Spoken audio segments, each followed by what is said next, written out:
We've selected, obviously on ability, but mainly on character and what they bring to the culture of this dressing room. That's really important for us now moving forward. So all of them are of the right fibre, if you like, knowing what they'll bring to the dressing room just as much as what they bring out on the park. It's already made impact, and I think it's exciting. I think I like the fact we've taken our time a little bit. Sometimes it doesn't always work out that way. You need to be a bit proactive in trying to get the right people in the building before they get snapped up by other counties. But I think actually in this instance it's worked really well. We've got a nice blend with Heino, the experience that he can bring, Matt Henry, the experience he can bring, obviously Stoinis and Milne in T20 with their quality and experience, and obviously young Harry, who is a young cricketer who is the right age. I think you want to sign a young fast bowler. He's 23, 24, so a talent that probably has found it quite tough at Middlesex to break in with the quality of attack they've had, and needs opportunity, and I think he'll get it here. And Heino's already scored 100 here. I mean, do you think he's capable of bringing in the runs at Sam North East to the side? Yeah, look, we all hope so. He hopes so. He's very simple philosophy. He's only been here with us for a little while, but very relaxed character, low maintenance cricketer, which is always nice. Huge amount of experience. No pressure from us. No pressure from me on him. He'll have very high standards of what he wants to achieve. I don't want to compare him with anybody or fill any shoes that have been left behind. He's a new player who will come in and do his thing, and I think he showed what he can do already against a pretty decent Surrey attack at just before the weekend. And he's a very good player. I expect him to do very well for us. But I hope he feels he's fitting in and enjoying the environment. And I think, as I say, the whole thing that he can bring to us is more than just the runs on the field. It's his experience playing international cricket. 30, 32, 33, whatever he is. He's got years of experience behind him to help our young batting group, and little gold nuggets which he'll bring, and hopefully he'll have a very successful season with the bat on and off the field, across all formats. Sorry. Yeah. So what are the targets then for this season? I know some more like the traditional Kent fans want to see success in the 4-day competition, and then you've got perhaps the younger fans who come to the T20 games. So you try and get that balance between the two. Yeah, look, I mean, I think last year we were super positive about being competitive across all the formats, and it's the same really. It's the same message. You want to be competitive across all three formats. We'd love to win everything. That's every county coach will be saying the same. Every year it's the same. You have great ambition. It's a new year with a sort of a new captain, a bit of a new feel, with some new faces. I think I suppose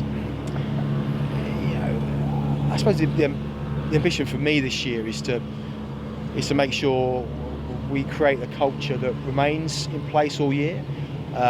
All the standards we've set ourselves, all the little things in place that we've talked about, all the sort of values and standards that we set ourselves that are in place day in, day out. Making sure the processes are working day in, day out. All the good talk we've talked through pre-season, that remains. And I hope on the back of that, the performance will be really strong. And I don't want to predict anything. I don't want to sort of write us off in any one competition or say we're going to dominate in another. That will hopefully take care of itself eventually.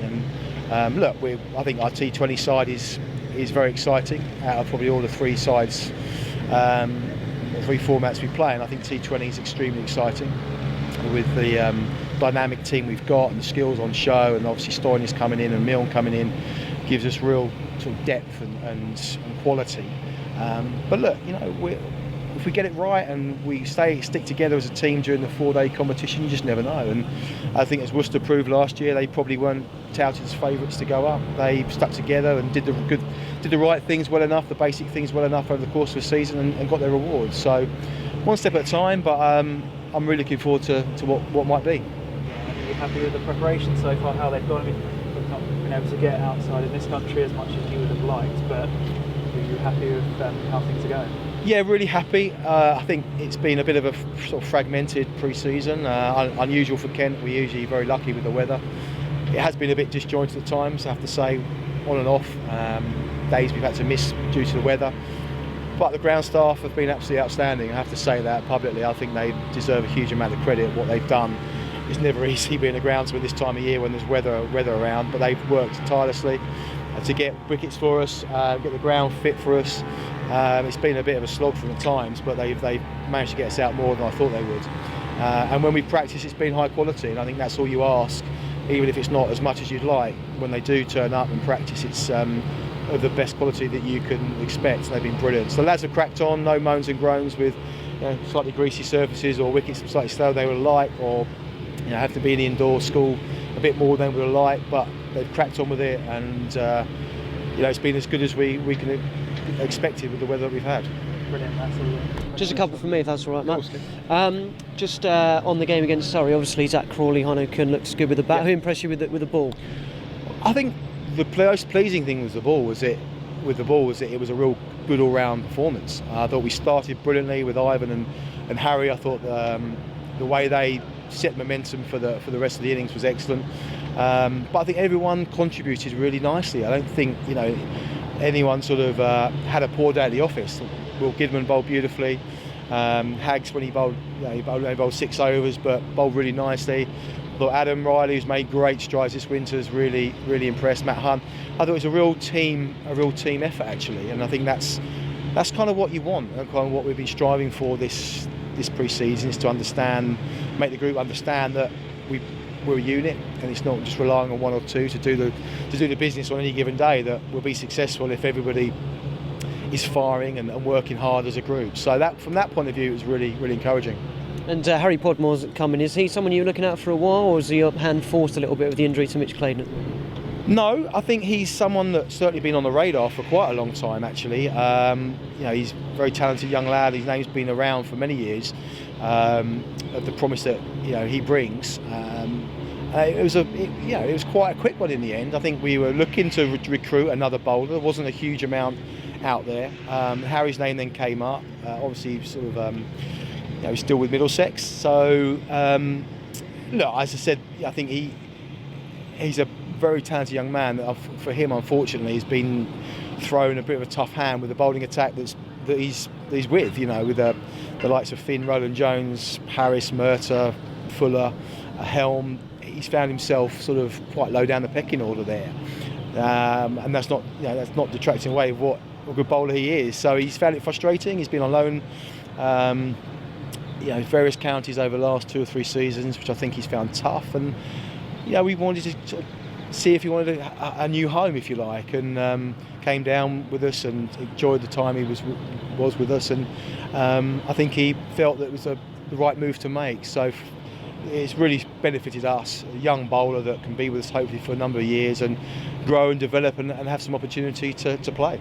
You mentioned Adam Riley in the Surrey game. He's had a difficult couple of years, but you say he could be coming back into the fold this season, do you think? Absolutely, most definitely. I think he's had a really tough time with an action change, which has been tough for him to deal with. But he's come through it, and he's gone through some real dark days, Adam, and it's been tough for him.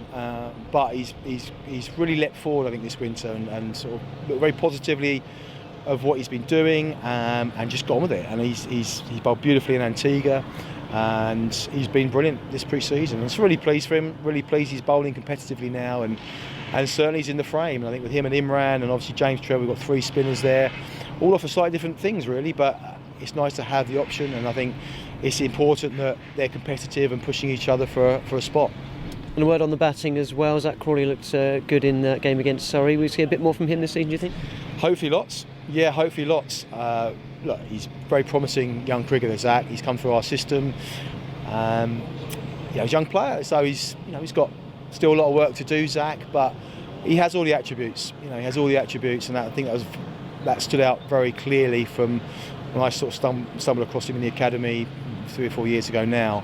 Great kid, works very hard, understands what it's going to take for him to be the very best, but he's got that ambition, and I was so impressed with how he played the other day. Very mature, played exactly how the conditions suited to his game, adapted beautifully. And look, he'll have a huge amount of opportunity this year, hopefully, and it's in his hands. You know, you don't want to predict too many things about a young player. He's got to earn his stripes playing for Kent first, but certainly predict bright things for Zach. And when we spoke to Sam Billings last week, he said he felt the execution of the new signings felt a little bit different this time, almost more ruthless. Would you go along with that? Yeah, look, I think we got things done. I think that's the fact, due to the fact that Paul has come in and has been able to deal with those things very sort of singularly, taking that response. Obviously, that is part of the role for him. We discussed the ideas. There's budget to play with, which helps. And you know, when the decision's made on a player we want to try and get, then it gets done. And I think that's been the most really pleasing thing about it. That it hasn't, haven't taken forever, and these things drag on into. Still haven't come up with the decision sort of leading into sort of the week before the start of the game or start of the season. So it's been clinical, it's been very clear, and fortunately everything's worked out, and the players we've wanted to come have all agreed to come. So it's been really promising, and hopefully a sign of good things for years to come. Okay, brilliant, Mark. Good.